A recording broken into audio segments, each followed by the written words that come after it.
On this show, you'll find inspiration, motivation, and advice from experts, as well as valuable tips on how to get started or improve your business. Let's dive into how you can begin and grow your wisdom business. Inspiring others looks different for everyone. How will you inspire?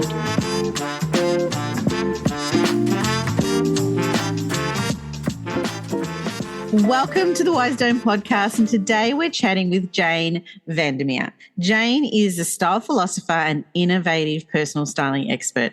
Jane helps women find the right clothes to love the size they are in right now, using holistic tools to trust your instinct and love your body again. Jane Vandermeer is a multi-award winning, highly intuitive, gentle and innovative thought leader. She's an author, trainer, teacher and loves sharing knowledge. Jane, welcome to the Wise Dome podcast. Thank you so much, Nikki. I'm so thrilled to be here and share time with you, and thank you for that beautiful introduction. Goodness. That's all right. Well, you know, we've met many a time, obviously, through Jules' books, amazing network membership, which is called She's the Boss. And however, you know, for those who need to know more about you, do tell us how you got started in the world of sharing your knowledge. Yes, great question. I think in many ways it's just innate. It's in my DNA. I love, and when I look back, I think it's something I've just always done. I sort of take people under my wing and go, you know who I can introduce you to? Yeah. You know who will be able to help you with this and with that? Yeah. And I remember as a young girl, Mum would always say, darling, you'd be a great teacher. And I'd say, don't want to do it. Don't want to do that, yeah. I don't want to do that. And, because I was training to be a fashion designer and that was my dream and my love.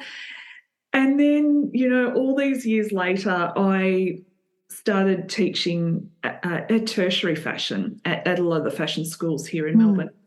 And I did remind her one day, I said, you always knew. and it's that sharing of knowledge. And, you know, because when I think back to when I finished university, so 21-ish, and the fashion industry particularly is very, especially back then, it's very much like a silo, and no one tells you information. Like, I didn't know suppliers and whatever. And I remember thinking back then, one day, A, when I'm a boss, and B, whenever I can, I'm just going to share and help, because I believe in abundance. I believe there is enough business for all of us. Yes. It's not like if I give you all, you know, my contacts, you can start up and be complete competition with me, because I just don't believe the world works like that. No, I don't believe there's competition either. I think we all have something unique to share.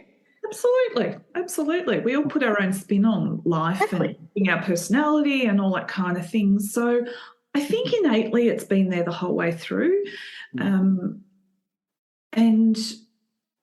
you know, in the last, I don't know, whatever amount of years, it's doing that in a online platform as well as in-person side. Yeah. Just sharing online, getting online. It's one of those things, isn't it? It's really, how did you go with that? Because obviously being in the world of not being online, how did you know, find the energy, for one, to and that moment of, you know what, was there a push to make you do it, or, you know, how did you go about? Yeah, so much. So I managed to have like a professional 30-year professional career in fashion. Nearly all of that time I've managed to do behind the scenes. I'm a super private person. It's not really my jam to be a public kind. It's just not who I am. And so, and then I realised along the way, and I fought it for a long time, I just didn't want to do it. You know, I'd put, even as much as I'd put stock photos on my website, and I'd do things like that because I really didn't want it to be all about me. God, I sound the same. You sound the same as me. I really didn't want to do it. And I was concerned about the what ifs, you know, you read all these things about people being not nice and judgmental and all this kind of stuff.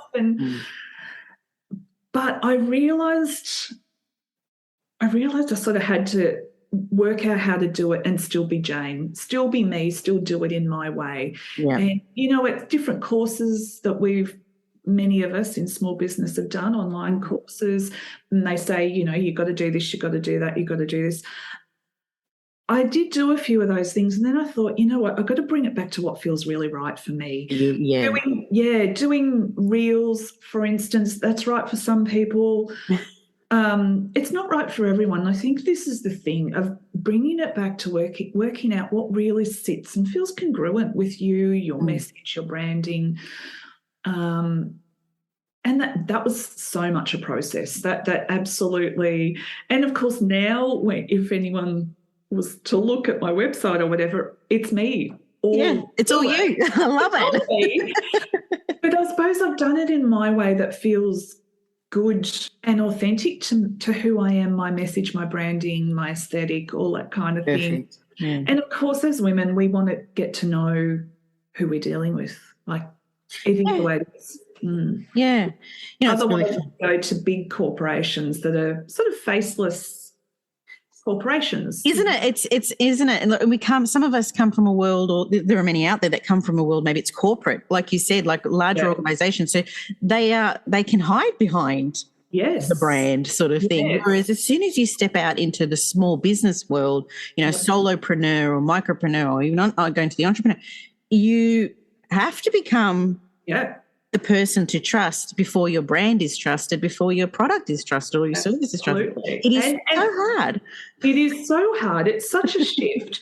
But also at a certain point we all realise that's our superpower. Because we can also be nimble in small business. We can be, true to our personality. So, I often, when I teach women, I'll say, okay, well, how do you want to present online? Do you want to appear, show your warmth, your kindness, your gentleness?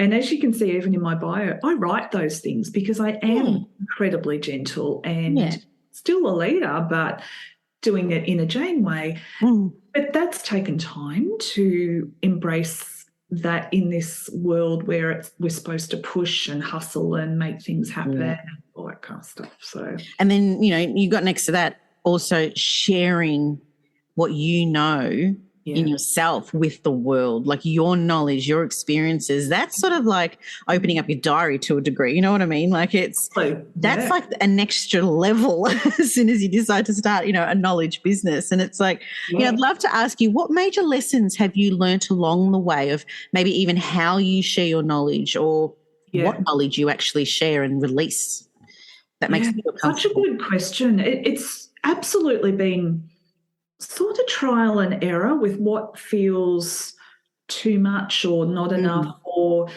what you give away for free and how you help. It's such an interesting thing that I've found, and I know a lot of other women have found that it's not always valued properly when you give it all away for free. There is something about, in life gone by pre-pandemic, I'd do different in real life workshops. And I remember I was booked out. There was a free event. It was a sunny, gorgeous day. And one out of all these women who booked in turned up. And I just could have burst into tears. And I had, some girls, friends there to help me. And I said to my friend, what do I do here? Do I just cancel? Like, what do I do? And she said, take a deep breath, smile, and go and share your message with this one person who made such an effort. Yeah. Oh, okay, I'll do that. And I did do that. And of course, but it was a big life lesson. And for me, I chose not to do workshops like that anymore. Okay.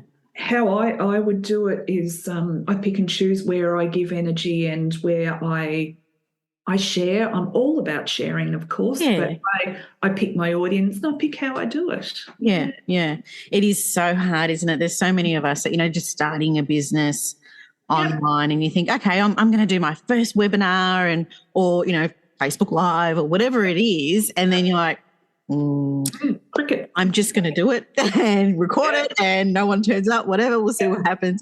But, it is that consistency too, isn't it? It's sort of like sticking with it, but you don't have to stick with maybe, and the fact that you sort of looked back and went, you know what, I have to do it the way I want to do it. After learning that lesson, whether it's a lesson or whatever it was, but you sort of were able to sort of, obviously you've come back 20,000 fold from that. What you share with people is truly appreciated now. And at that point, it's very hard, isn't it? It's sort of like it rocks your confidence. And I think, it's such a process, isn't it? Like small business is all about us, the leader, the individual. And if we're going through a tough time or we've lost our confidence, it shows in the business. It just does. Yeah. So, there's a few tools that I live by, which I have come as a result of trial and error. And, often I am blocking everything out. I block out, in my mind, out competitors, others in the industry, others who are not in the industry. So I make sure that although it's good to have a bit of an idea, I just run my own race and do it the Jane way. But see, I so agree with that. And look, maybe it's because I have the worst memory in the world. But I've come from a buying industry. So, buyers knew buyers. They knew, big retailers and all that sort of stuff. Whereas for me, I sort of just went down my own path. It was really and I've always done that. Yes. And, for me, I've been brought up with there's no competition out there. No. There is just different offers out there. And whilst, there's that feeling of competition, which is what gives you that drive to, keep going, do better, I guess, for a lot of people. Yeah. That is something, obviously. Oh, yeah. But I think, having that mindset of just concentrate on what you're doing, concentrate on your goal is such, great advice there that, words of wisdom. The other thing I would say with, even when your example of running a webinar and no one turns up and you record it and no one knows the difference really. Yeah. But what it does do is it helps you refine and your wording, your language. We've all, I think, when we start, often our elevator pitch, so to speak, is so fluffy that we stand there and go, I've got no idea what she means. She said. She's given me this A4 page worth of information, but I'm still none the wiser. Yeah. And, and we're so passionate and we're sharing and we're going into all off track. Yeah. It's okay, and we've all done all that. Yeah. But I think the more times and if you have really small windows of time, you have to be open to refining. Don't be defensive, just keep learning. But you clarify and fine tune the language and the message and in the way that you communicate it, which I think is a good thing, Yeah. And that brings me to the next question for you as well, because so many of us, like you said, when advice is given or, you ask for, help in things, don't be afraid to ask. And that's one thing I'd love to ask you is what major lessons have you learned from your audience in maybe the ways you deliver or whatever? Yeah, that's such an excellent question. There's a few things. One is I've always, even when I first started, I've always had asked for help. So I've always had business coaches and I've done courses and workshops, and because I realised it all stopped with me and my knowledge and my learning. Even when you outsource, you still need to loosely know everything in small business. You don't have to be brilliant at it all, but you need to know. The other thing is different groups that you and I both belong to, a couple of mutual groups, is when you are talking to the general public or your customer base or potential people that are lurking around deciding whether or not they, gel with you and like you and all that kind of thing, what I find that does is they'll often ask questions that you haven't thought of. You know, we're in our businesses, we live it, we breathe it, we love it. Okay, so I've been, in fashion for such a long time. Yeah. And it helps remind me to bring it back to almost layman's language, like what your target market's language.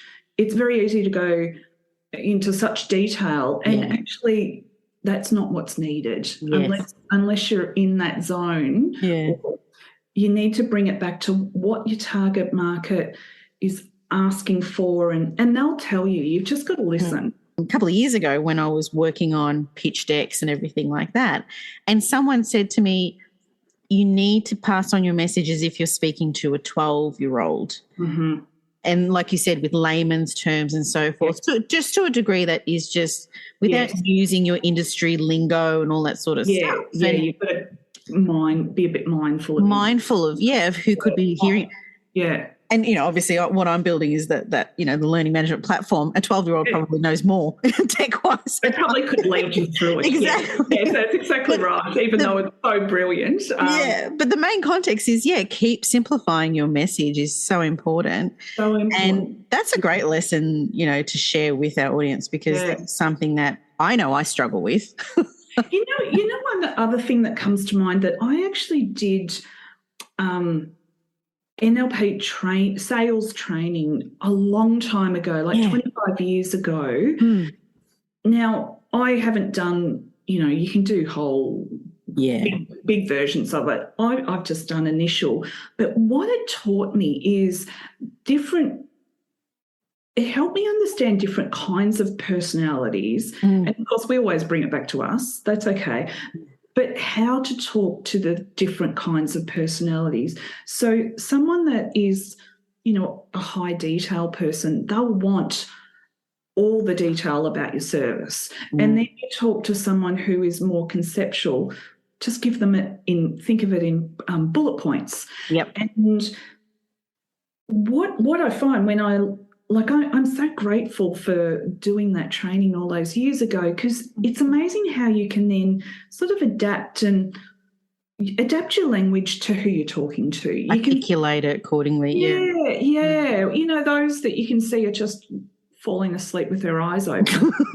get it back to a few, like how you say with your son. Get it back to just a few main points. And then you'll keep them engaged. Whereas the other sort of people that need the more detail, it's not enough for them. You've lost them because of that. So that learning was wonderful. And I've never sort of forgotten it. And I suppose you get better at practicing it. So look, it's one thing that, I learnt along the way there's so many different ways that we learn, but there's also so many different ways we teach. Yeah. Yes. And like you said, like learning what you've learnt just by doing that, having that understanding and appreciation of how people are going to receive information from you is a huge, huge bonus to have that. Yeah. And you don't get it right every time, obviously, but it does help. It does. Yeah. Well, like you said, you do your first webinar, well, you'll finesse it along the way, whether it's a webinar you translate it into something else like a course or whatever it is. But it's I guess it's just sort of sitting back too, isn't it? It's like you sort of, if you do something, it doesn't work, it's take a seat back, review it, revise it, don't give up, And fall in a heap, have a cry, have some chocolate, have some wine, talk to your girlfriend, like whatever it is that you need, and then move through it. Like, don't sit in that space for too long, sit there for the day and feel really sad, and then put your big girl pants on the next day and move forward. What did we learn? How can we improve this? And like your journey itself, like you've gone, you do many things. You're a very busy woman. Tell us a bit about, your talking events, where you go up with speakers and so forth. How did you get into that? Yeah. So, honest answer is, when I was a teenager, I was so shy, so shy, that my parents took me to an assertiveness skills course at TAFE when I was a student, in secondary school. And Dad went with me to it because he knew I wouldn't go. No. And the first and I was with adults, so it was a little bit full on. And the first class, all we had to do was say our name. That's all we had to do. Not even stand up, just say our name. And there's only, I don't know, 12 people in the class. Yeah. Well, I ran out crying. I just thought it was too much. And I was very cross with Dad for making you do this big meanie. And then, not many years later, I realised, I love sharing my knowledge, but I love doing it in my way. I've done it in really big audiences before, but actually I love small, intimate groups where I can connect and I can see you and draw you, to share, more like a sharing circle. Yeah. So again, it's bringing it back to what feels right for you. I've always done it the Jane way, and that really works. Yeah. And then, of course, these days and for the most of my career, I became a lecturer. I became a teacher. And as I mentioned when I first jumped on before we started recording, I've actually just done about 4 global summits. Yeah. Which is very cool, which is speaking on a global level, which I do that quite a bit now. Mm. And I often think of the 16-year-old Jane that if you'd said that to me, I would have thought you were mentally balanced. But I think life is about being brave and facing fears. And if I think of it not about me, it's women I help all over the world. And that's important. That's part of what I'm here to do in this lifetime. So we do it. And looking at, obviously your background in fashion and then moving into, helping women really embrace their visual feel and look and so forth, because obviously how we see ourselves is different to how others see us. Of course. How do you go about, obviously that is one of the main things you teach, sharing your knowledge. Yeah. I always compartmentalized my life, actually. I had my fashion life and then, I'm a good listener and / counsellor, that gentle but very intuitive side of me. And I kept the two very separate because the two industries don't really blend and work together. And I fought it for many years, truly, because I couldn't work out how to bring them together. Yeah. And I realised when I was on a holiday a few years ago and I was away and I had time to really reflect, and I thought, you know what, they're both my skills. They're both what I've been blessed with. Somehow they need to come together because that's the uniqueness of who I am. Yeah. Again, honouring our idiosyncrasies and what we've been given, And so I do that. That is how I weave in, building women up and supporting them and building their confidence and their self-worth using tools with fashion and styling and teaching you how to love your body just the way it is and how to work with your curves and all the parts as to who you are. So, what I've developed, because there's nothing on the market like that. So I've sort of straddled different industries and created my own. Yeah. And it works really well. It works really well. I have a really, actually proud to say 100% success rate with that because it's done in a nurturing, caring, gentle, not a tough love kind of way because I don't think that is... Well, it doesn't resonate with me. Doesn't work with you. Yeah, exactly. Yeah, some women that would be their thing, but not Jane. No, that's not Jane's way. And hearing you say that, it reminds me of what you do is the perfect tool for mindset and setting the right mindset for your everyday tasks. Moving on to having a knowledge business, you have to share, you have to get yourself out there, and that confidence is really needed, isn't it? Because so many of us have that, imposter syndrome, issue or whatever. And it's when we can sort of feel that confidence in ourselves, we can bypass that imposter syndrome to a degree. And and just move forward with your business and create a successful business. So doing what you do is a huge, tool for many out there that, need that extra boost. Absolutely. And as we both know, we are our businesses. We are the face of our businesses. We can hide behind it like I did for a fair while, but our business will only get to a certain point, us hiding behind it. We want to know.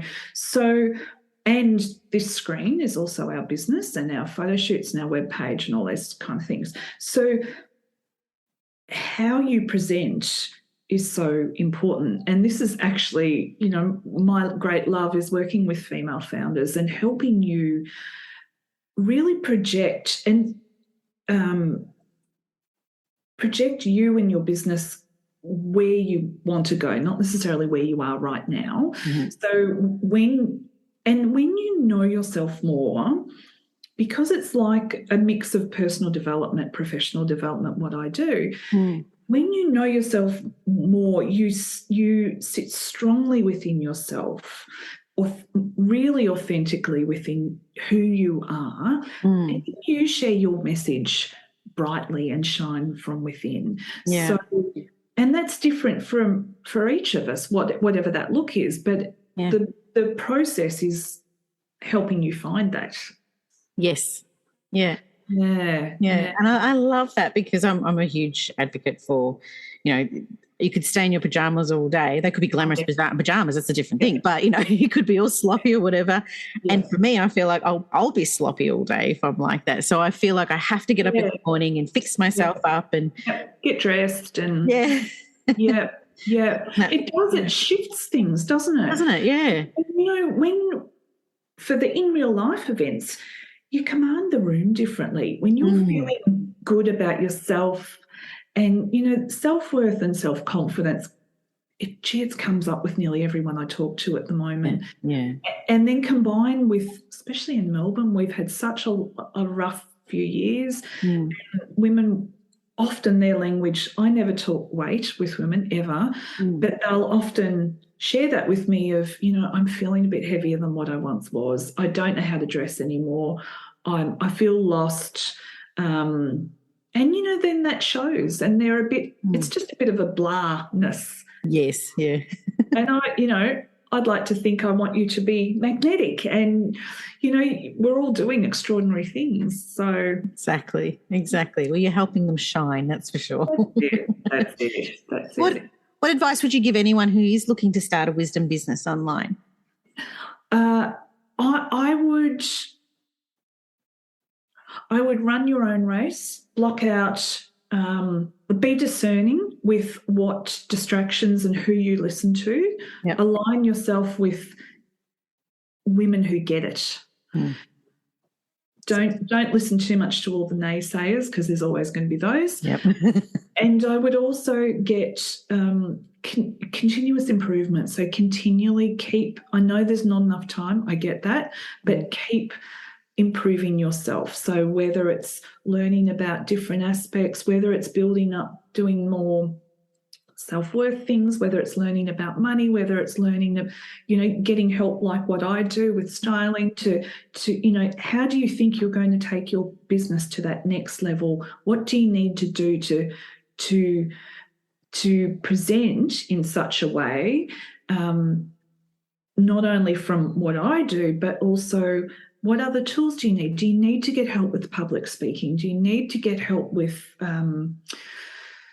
I don't know, there's many other aspects of personal developments, but I would keep doing that. Having a business coach is often a great idea. Just make sure it's the right person, because it helps. It's a lot doing everything, especially so many hats that we're wearing. We kind of forget about ourselves, don't we? Yeah, and at the start, we're so time poor, and there's a lot to do, and it doesn't often to the outside world look like a lot is happening. Yeah. And that's where, to have like-minded friends and colleagues around you even groups to belong to who just get it. Yeah, that is such good advice, because it's so true, isn't it? You need to surround yourself with that community, don't you? Yeah, and absolutely. I guess that's why, we're in the communities we're in, because they are so supportive, which is fantastic. What's the one thing in your business that you didn't expect to happen? Just thinking about it. Yeah, I know. I've got there's so many, isn't there? I would say one is to be, in some ways I didn't expect to go global and to be so public, as such a private person, to go on that level. I thought it'd be other people who would do things like that. I really didn't think that would be me, even though I've come from, a global thinking background as a buyer, as you have as well. And that opens up a whole world. It's different when it's under your own branding and my face and whatever. But what that's done is it's opened up. Now I work with women all over the world. And I never thought, that's amazing. It is. It's very cool. It is. Well, I'm just, getting to learn, more about you and like when I met you a while back, and, the conversations we've had and everything. And it's like, you've been a part of a, best-selling book. Yeah. You're doing these global talks and so forth. It's like, this woman is just nonstop. She's just got something going. And, you always sit there and start off with, I'm really shy. And I was like, no, you're not. You're bloody awesome. Absolutely awesome. You're the best. Well, that brings me to my next question, which is, what legacy do you wish to leave? I would like to think that I have taught and given tools to support and elevate women. Yeah. Really, that's beautiful. Because when we elevate women, that's elevating families too, and it's then in turn women are elevating their children, the next generation. Yeah. We've come from years and years of, women couldn't even get a bank account or a lease not that long ago, really. And so look how, we have in many ways come a long way, and I'd like to think that I do my part to contribute to the next generations of women, the current and the next. Yeah. Yeah. Oh, you will. You are. Thank you. Thank you. Well, I know you have an awesome offer to share, and it's regarding your immersion course, Elevate Me. So do share some details with our audience on what you can offer them. Thank you. So I designed a course which is a combination of 30 years of styling women and dressing women.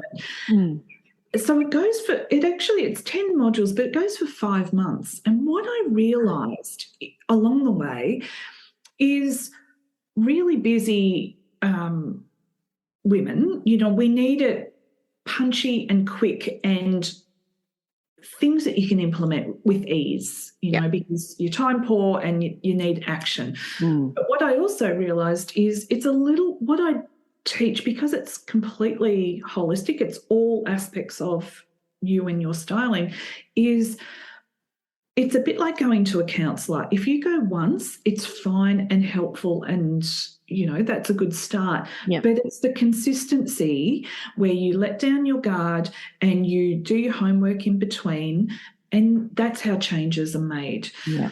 So self-worth, if we don't lose that just overnight. That happens over time. So it takes time for me to rebuild that and unlearn certain behaviour. Yeah. And so it's a 10 module, 5-month course. So it's one-on-one. And then every second week I have a Zoom call one-on-one together. Yeah.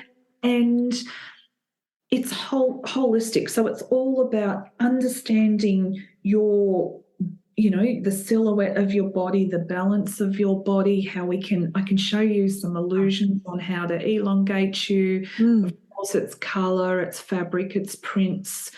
I cover hair and makeup. I also add in there a unit that I call repurposing. So it's working with pieces that you have in your wardrobe, and I show you how, we can alter them, we can make changes, we can tweak them. So it's sustain, we're not being wasteful, and because my angle has always been, let's make good decisions with our purchases and have them for a longer period of time. Now, that doesn't always mean we only have really expensive things, but it's making good choices. Yeah. It's making good choices. And then the last unit is my fun one, which I called savoir-faire, which is my little bit of French love. Yeah. And it's then putting your twist on it. So how we can make it really Nikki. So all the principles, but then maybe it needs a bit of a irreverent, fun twist on the whole lot. And so how I can show you how to do that, and that's the process to get to that point. Yeah.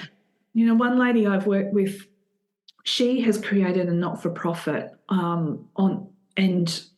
it's clever and brilliant, and she's brave and amazing. Yeah. She treads the line of pitching to corporates to get funding. So she has to sort of look